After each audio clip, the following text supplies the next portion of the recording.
let's wrap up the NFL awards with Protector of the Year, which is a brand new award given to the best offensive lineman in the league. So we have no data for this in the past, right? How do we break this down? Who are the favorites? What do you want to do with Protector of the Year?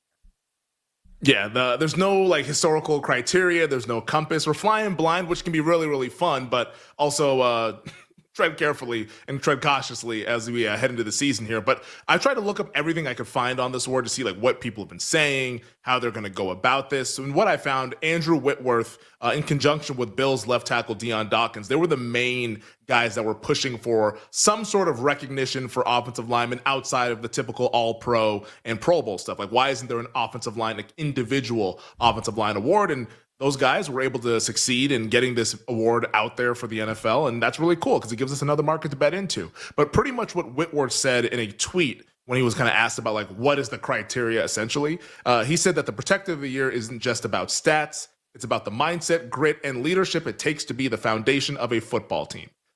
One thing that was really cool is that the award apparently is going to be decided by a panel that includes former offensive linemen, like really good offensive linemen. So I don't know if this is going to be like a traditional, it doesn't sound like it's going to be an AP voted on award. This will be like a panel of football experts and like offensive line junkies that are going to decide who wins this. And my guess,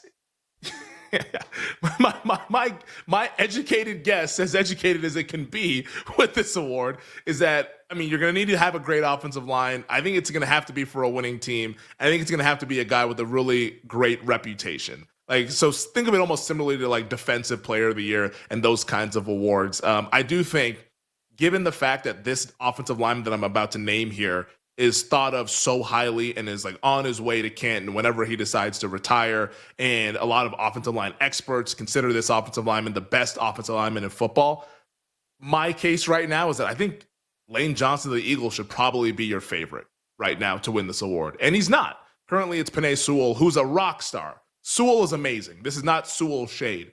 But given the setup for both guys, Penei Sewell right now is the favorite plus 450. Lane Johnson's at 6-1. The Detroit Lions just had a big shakeup on their offensive line. We think it could be good, but we don't know. Since Frank Ragnow's no longer there, Kevin Zeitler's no longer there, they made a big move in the interior. Let's see what it looks like first and foremost before we really dive in on Penei Sewell. Whereas for the Philadelphia Eagles, like, we know that offensive line is great.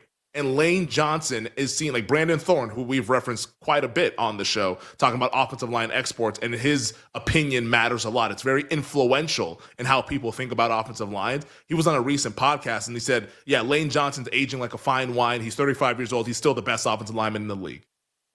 Like, I don't think the Eagles are going to drop off drastically in terms of the O-line play. So I think Lane Johnson, if you wanted to bet it at plus 650 or plus 600, depending on where you're doing your shopping, I think he should be the favorite. Now, I'm going to be transparent and be honest.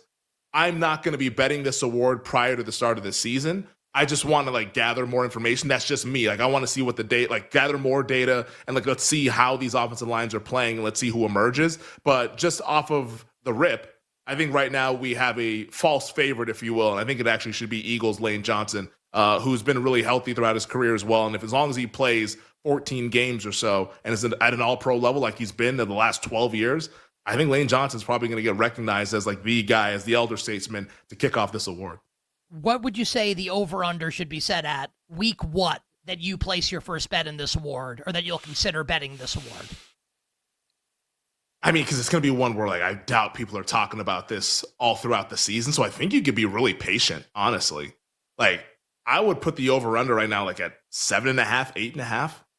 Like, let's see, like, once we get kind of, like, I don't want to wait entirely once we get to, like, mid-season award content, because then that's when, like, the market reshapes and then people start to kind of figure out where we're at.